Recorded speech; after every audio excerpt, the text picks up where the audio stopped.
Raise your hand and we'll get the mics. We're going. Quincy, what changed in those last 9 minutes, especially defensively, for you guys to go on that run? It was our defense. I think we had 11 straight defensive stop. We were just locking up on defense, playing together, communicate, play with a tremendous energy, and I think that was the reason why we got that win. What did Quincy give you guys down the stretch on both ends of the floor there, especially late? I feel like Quincy did a really good job defending. He gave us a big inside presence, being low and against their zone. And he offense and defensive rebounded. He was just a big body down there for us, and he was really key to the win. Quincy, you were big late against Kansas and obviously in this one as well. How do you look at closing time? You've been in a lot of basketball games, obviously, in college. So what's your approach in that, and how can you impact this team? I mean, my goal is just to find a way to win games. Like you said, I'm the oldest guy on the team, so I got to take pride in that. And, just being a leader out there, make sure that everyone stay positive and find a way to win games. It seems like their matchup zone caused you a little bit of problems early in the game. Did it take a while to kind of figure that out? Yeah, man. I was just overthinking it and just moving the ball and making the right play. Then we just settled in and we started making plays offensively. But it was all good. We got the win.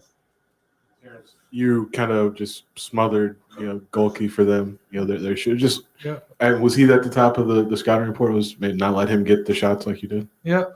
It was, and I told him I was going to do that. Went out and did it, man. But he's a really good player. Props to him. They got really good offensive scheme, but we did a good job guarding and defending it during the week in practice. Dane, last game it was Dre that provided a spark off the bench. Today it seemed like it was you. What's kind of the mentality of you guys as a bench group on this team? Well, for me, it's just I just doing what I can so we can get the dub. Every day I try to come in with energy. So yeah. It's for either Dane or Quincy. There's a lineup late of you two and Coleman and TJ out there. It's a really big lineup. What does that give you guys, especially defensively? I feel like it changed the game just with our rebounding, how much we were able to gain rebounds at the end of the game. And they really have to just close in a little bit in the paint. So that opened up for everybody else. For any of you just against their zone, how important was it to get, maybe the ball to Dane in the post and maybe get some of those, that penetration and stuff like that? When Dane subbed in, when he started sealing, we saw we could take advantage there. And during the timeout, so we just said to feed him. And sometimes we missed him, but that was a focal point to get it to Dane, and we drew up plays for him to get it to him and let him go to work. He's a really good player in the post. I feel like he's one of the best bigs in the country, and we're gonna need him. We're gonna need him in the long run.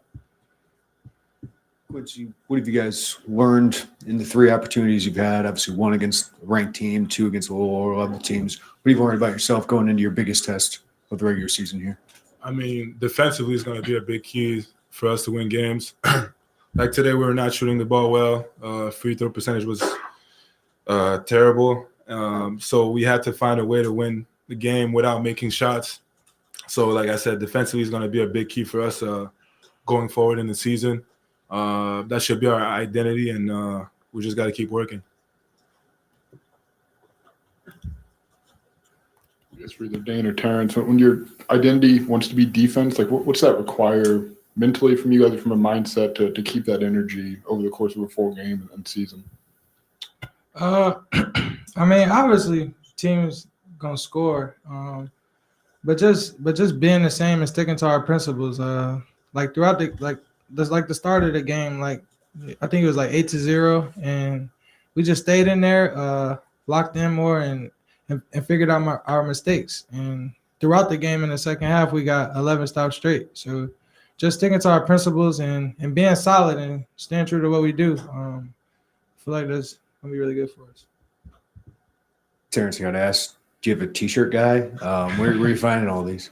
So my friend, she's back home and well, she actually lives in Houston, but she's from Chicago. But she has her own clothing brand and she designed a couple shirts for me. Obviously, my boy Johnny.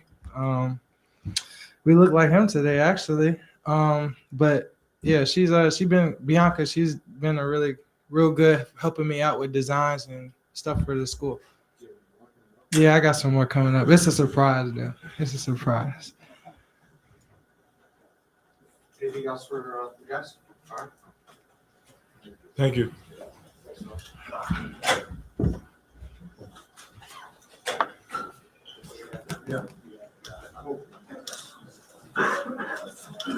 Available for free on the Varsity app. Download from the App Store and listen.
in the second half defensively was equally as impressive.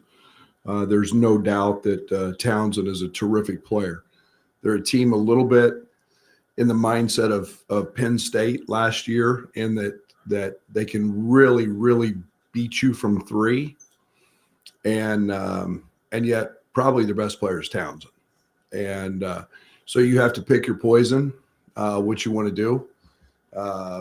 It's hard to make enough twos, but I thought that all of our guys did a good job. But I thought Quincy, and then I thought Ty Rogers in that stretch in the second half those guys were terrific on the defensive side. Dane was impactful as heck in the first half, being able to get the ball in the paint. It was great to see him get going there in a night where we didn't make free throws, we didn't make layups, we didn't make dunks, and we didn't make a three. The flow, the disruption, that's everything our program is about, is finding a way to win a game when none of those things go your way. It was really ugly, and I love that. You wish you made a few, but we didn't. And you've got to find a way to win ugly games. And tonight we did that with an unbelievable defensive effort, and we've been a good team. And excited to pull away late, and the last 7 minutes were pretty good, and put this one in the W column, because that will help us with the net, and it'll help us with Ken Palm and all the analytics as we move on down the road. It's a good basketball team. Just more on Quincy and his defense. He's kind of wrecked them down the stretch there. How much did he change the game when he went on Trey? Yeah, I mean, we thought that he's had a little bit of problems scoring over size. But again, every action that they ran was to him, and we changed our coverage for him, which I don't usually do, but he's a very good isolation player. His physicality early got him going. But you can't move Quincy. There's an advantage to being 6'8", 235 with long arms and can jump, and his defense changed the game. It suffocated them. That's why we had 11 straight stops. Just down the stretch, his focus is pretty much solely those making winning plays. And you mentioned him not bringing up the birth of his daughter. I'm just curious, is that maturity being as old as he is, or is that something that you've observed even going back to recruiting him the first? No, that's maturity. It's experience. It's what a wonderful human being he is, because he's a terrific, terrific young man. He's always been about team first, and everybody that's coached him will say that. But I'm darn glad he's on our side, and I'm glad I get to spend every day around him, because he's a fun guy to be around, and he's very mature. Players talked about defense being the identity of this team. What do you think this team is capable of on that end, compared to even some of your teams who have been very good on that end? Yeah, I mean, the group we had out late was big. There's a lot of size. There's a lot of size out there, and there gives you some versatility that it makes it hard to shoot over. I think that our athleticism. I think Terrence is as good a perimeter defender as there is in the country. He proved that tonight, and there was no separation. And you start watching how hard he sprinted to get through screens, and then he's strong. Ty, and then I thought, Quincy and Coleman and Dane were in there for a second, and then we put Luke in, who's a cerebral player, and so I think that's an advantage we have that we haven't. We've always had a smaller guard that's given us a challenge or two, and I still think we've got some things we've got to work out. But Oakland is so different, and they never ball screen. They'll probably be the lowest ball screen team in the country. And in a world where everybody ball screens, and then they play that damn junk 1-3-1, whatever the hell kind of defense that is, and it just keeps you out of rhythm. And then you put that with their shooters, and they're really good. Terrence said that Golke was obviously a big part of the the scouting report for this team, and that he felt like they did a good job of in practice, sort of preparing for that. Did you see him? I don't know, maybe embrace this opportunity to shut down a guy that had 18 threes? And we've talked. I mean, I think he had 41 or 42 3-point attempts through their first game and their 2 exhibitions, and no twos. And that's a key, and you've got to limit his opportunities. Our whole key was to be there on the catch and force him to dribble. And if you wanted to shoot one over the top of 6'6", great. And if he made them, you pat him on the rear end and say, "Great shot." But over the course of time, you had to wear him down and make him earn it. And I thought we did a good job of that. Against that matchup zone, do you feel like you got the shots that you wanted, or were there some challenges there getting good shots? We got the shots. We just played a little bit out of rhythm. I thought we were hesitant. That's on me. We haven't spent a lot of time on it up until the preparation of the game. For a couple of days out, we don't see a ton of it, but it was more me just I liked the layups we got. I liked the dunks we got. I thought we got good threes. I thought we just got, they're always jumping in a passing lane, so they stop ball movement, and then they force you to drive it. And I thought once we got Dane in, I thought Dane did a really good job of being able to seal and do some things. But I liked our shots. We just didn't make them, and then we got fouled and didn't make any free throws. Has this team maybe different than other teams you had, because you go into a game and you don't know who you're going to play maybe down the stretch? Other teams, you knew Trent or Iowa were going to be on the floor, but this team's a little bit different in that you have a different lineup. How does that change your game planning heading in?